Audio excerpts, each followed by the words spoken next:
To kick things off, I'd like to welcome Christal Bemont, the CEO of Talend, a global leader in cloud data integration and data integrity.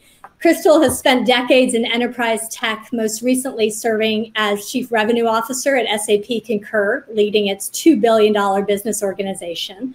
And now as CEO of Talend, Christal and her team are on a mission to help organizations practice better data health. Welcome, Christal. We're so glad you're here with us. Oh, thank you so much for having me. This is such a great topic, Tammy. Well, it's one you know well, and you can help educate us, which is everywhere I look, Christal, across countless industries. I see another company calling themselves a data company or a data-driven company. And as the CEO of a true data company working with thousands of customers, my question is just being data-oriented enough anymore, or how should we be thinking about that?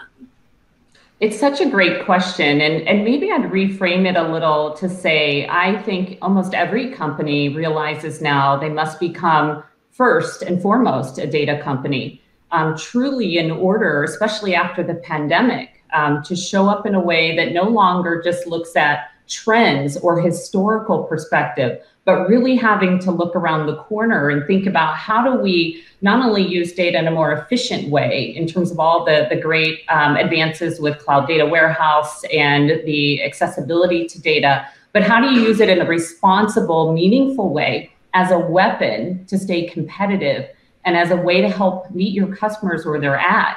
And that's a very different place than it was even before the pandemic. So I would say it's something that we see that even started happening prior to last year with companies like Domino's. You think of Domino's as the first thing that comes to mind, and they deliver pizzas, of course, and for some come in handy at a time where you most need a meal.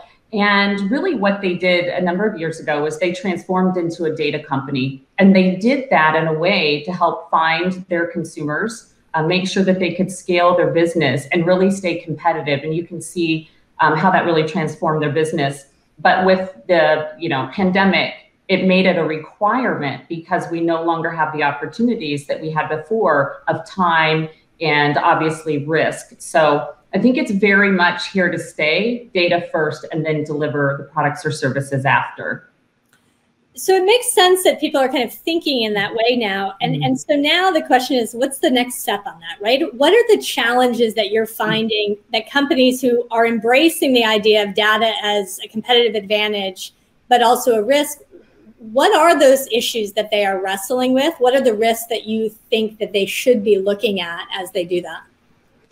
You know, the numbers and the stats, regardless of what source you look at, are really staggering in terms of the data, in terms of either the accessibility to data, how much data people can have, complete access to today for a number of reasons, how well you can use it from quality or effectiveness. They say that, most decisions are gut decisions or intuitive that are using data to back up those decisions, I think is a very common, saying that most people have. I don't think that that's changed. One of the biggest issues we have right now is that over 3/4 of organizations, if you ask them, believe that there are issues with their data where they're not using it effectively, either because of the fact that they don't have the ability to validate the quality or the health of it, or they don't feel that they have a complete view, or they don't have a way of really having absolute confidence in it. And so I think that on one hand, we have these amazing assets and all of the opportunities for more and more data to become available to us. The worry that I have, and the point that you made earlier, that we wake up every day, there's 1,400 of us around the globe, thinking about what are the problems that we really face by not being able to truly treat data as an asset. And right now, seeing it very much as a liability potentially, and that it has risks that it's bringing organizations, and that we don't understand the full effectiveness of the quality of data and really the underlying health of, are we missing data? Who's touched that data? Is it outdated? Do we have a complete view? And until we have an entire industry that can really operate in a way that has charter, that has meaning, that has definition to what does it really mean to have not just a lot of data, because again, I think that can be potentially a liability, but data that you can absolutely trust. And so for me, when I think about this, I think we're falling well short of what the potential is. And again, I think this is an amazing asset that when used properly can really help avoid risk and help organizations and customers of organizations make sure that we can really run in a way that we can have confidence in. So let's talk a little bit about that confidence piece, because you talk about it being both an asset to manage, but also comes with risk. And I know you all at Talend have spent some time building out a trust score around kind of data health to, I would presume, to kind of balance those two. How is it designed to support organizations in that thinking? And where does the technology go next to help us do it better?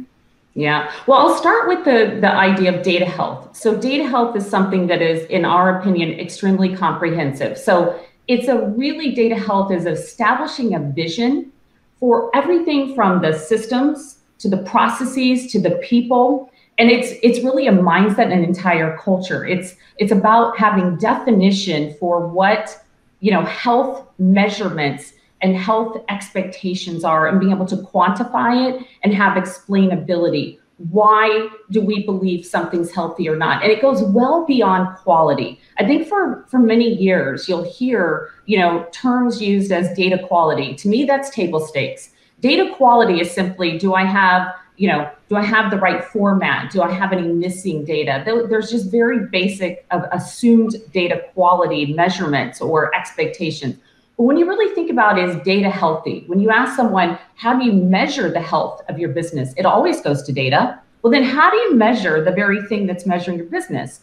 And that answer is void right now until we started thinking about how do we solve for that. And that's where the trust score, which is, again, one part of data health, because you can't just simply have a trust score or a piece of technology. You must have a complete process and mindset, an organization that is completely designed for thinking about what it means to have healthy data. But for the very first time in the industry, what we really felt was necessary was to put a quantifiable measure, which is what the trust score is, to say, there is a quantifiable metric that allows us to apply it to a data set, whether it runs your business or whether it's used to analyze your business, that allows you to say that it's at a certain level of a quantifiable measure, 1 to 100. And behind that, explain why it's at that level, so that you have, for the first time ever, someone that can say, did something change in my business? If I'm using a report, for example, and I've been using it for weeks or months or years, and yesterday it was a 78, and today it's a 40, that's a problem. But today there isn't any way in any organization to actually know that something changed. And as you know, data is a very dynamic thing. There's constant feeds, there's updates, people can touch it. And without having that complete confidence about something changing or what it might be in its original state, or at any moment in time, your data is only as good as at that moment that you're using it to help you make a decision about your business. But even one step further, I can't tell you the number of hours that organizations have spent trying to figure out, once they think that there's a problem, and they usually only know because something seems off, the amount of time that they have to spend to go try to find the answer to the problem. Something doesn't look right with this report. I'm not sure what it is. Let me go figure out what it is. So between having an absolute measurement of there's a concrete number that is assigned to it based on a number of variables that explains that it has a quantifiable measure to it, so you can have confidence in it and you can keep track of that, but then also understanding why it was that to begin with and what has changed if it does change. Those two things are just the very beginning of how I think about creating data health that allows people to have confidence in the data that they're using in a dynamic way. Very helpful in beginning to paint the landscape to this conversation around the idea that data is more than saying data informed. And so I appreciate you setting that landscape to the work that you are doing at Talend.